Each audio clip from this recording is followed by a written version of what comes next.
যে অজিত পাওয়ারের মৃত্যুর দিনক্ষণ আগে থেকেই সেখানে লেখা রয়েছে এবং 21 ঘন্টা আগে তা লেখা রয়েছে।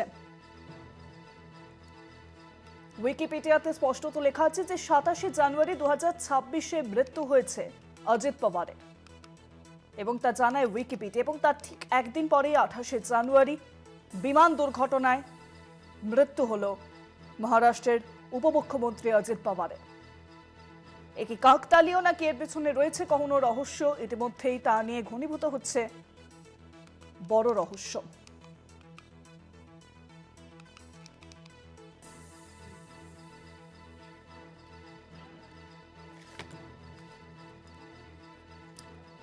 ফোনলাইনের সঙ্গে রয়েছেন সাইবার বিশেষজ্ঞ পার্থপ্রতিম মুখোপাধ্যায়। পার্থবাবু, কলকাতা টিভিতে আপনাকে অনেক স্বাগত।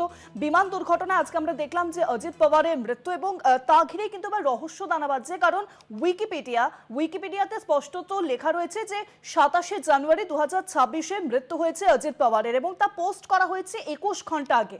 এবং তার ঠিক কিছু ঘন্টা পর আমরা দেখলাম যে বিমান দুর্ঘটনায় 28শে জানুয়ারি মারা গেলেন অজিত পাওয়ার। তাহলে এ কি নিহাতি কাকতালীয় নাকি এর পিছনে কোনো রহস্য রয়েছে, আপনি কি মনে করছেন?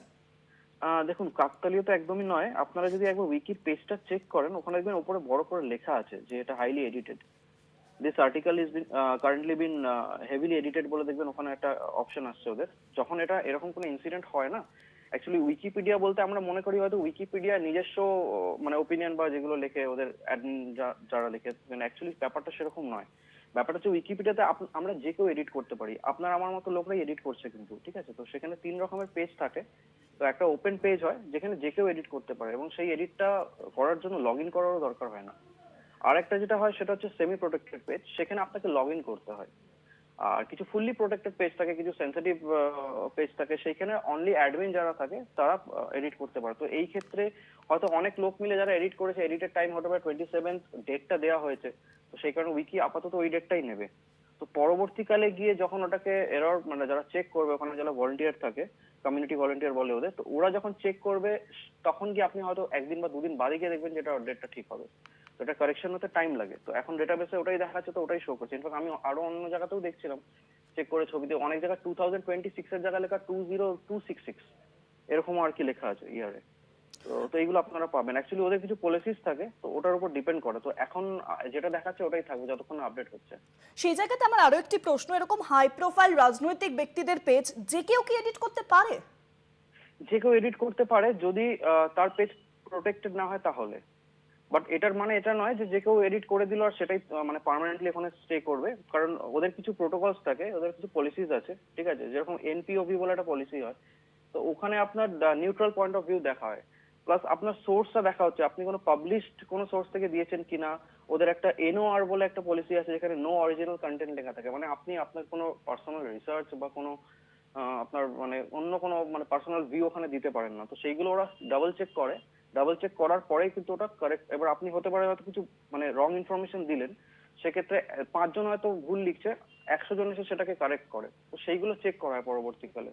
তো সেটা আবার মানে কারেকশন ওটা তারপরে হয়। তাহলে আমরা বারবার দেখছি যে অজিত পাওয়ারের উইকিপিডিয়াতে যে পেজ রয়েছে সেখানে বারংবার এডিট হচ্ছে, কখনো 27শে জানুয়ারি, ঠিক কখনো ঠিক 28শে ঠিক জানুয়ারি হচ্ছে। তাহলে কি একদম তা একদম হেভিলি এক একজন এডিটের এক জন্য? একটা ডেট দিচ্ছেন। তাহলে কি বারংবার যে এডিট করা হচ্ছে তার জন্য উইকিপিডিয়াতে এরকম শো করছে? এক্স্যাক্টলি এটাই হচ্ছে, এক্স্যাক্টলি এটাই হচ্ছে। এবং এরকম ঠিক ইনসিডেন্ট যখন হয় এই টাইমে, এটা আপনি উইকিপিডিয়া দিয়ে চেক করুন, ওই টাইমে ঠিক এরকম ভাবেই উইকি দেখাতে থাকে। সেই জায়গাতে তাহলে স্যার উইকিপিডিয়া কি অথেন্টিক নয়? মানে মানুষজন যদি কিছু সার্চ করতে চায় তাহলে সেই অথেন্টিকেশন নিয়ে কি তাহলে তো প্রশ্ন উঠে যাচ্ছে সেখানে। দেখুন, ডেফিনেটলি অথেন্টিক, বাট সেটার জন্য আমাদের মনে হয় কয়েকদিন ওয়েট করা উচিত। কারণ যতক্ষণ না কারেকশন হচ্ছে ওদের তরফ থেকে, ততক্ষণ যে আমরা এই 2-3 দিন এখন যেগুলো দেখবো সেটার উপর ডিপেন্ড না করাই বেটার। 2-3 দিন বাদে আপনি যেটা পাবেন, যেটা পার্মানেন্টলি ওদের স্টোর হবে, সেটা মানে অথেন্টিক হবে। তাহলে সেই ক্ষেত্রে এটাই বোঝা যাচ্ছে যে উইকিপিডিয়া সাথে সাথে আপডেট করে না। মানে কোনো ঘটনা যদি কারেক্ট। কোনো একটা ঘটলো এবং আমরা সাথে সাথে গুগল সার্চ করে উইকিপিডিয়াতে যদি যাই তাহলে তার সাথে সাথে উইকিপিডিয়াতে আপডেট একদম হচ্ছে না। আমি সাজেস্ট করবো না, কারণ আপনার আমার মতনই হয়তো কেউ এডিট করছে, হয়তো আমার কাছে ভুল ইনফরমেশন আছে, আমি সেটাই পুট করছি, তো সেটা ওখানে শো করতে পারে। যেহেতু এটা কমিউনিটি ভলান্টিয়ার বা মানে পাবলিক চালায়, তো সেক্ষেত্রে অনেক এরর থাকতেই পারে, যেটা আজকের দিনে আছেও আপনি দেখছেন। অনেক ধন্যবাদ পার্থপ্রতিম বাবু। ফোন লাইনের সঙ্গে ছিলেন সাইবার বিশেষজ্ঞ পার্থপ্রতিম মুখোপাধ্যায়।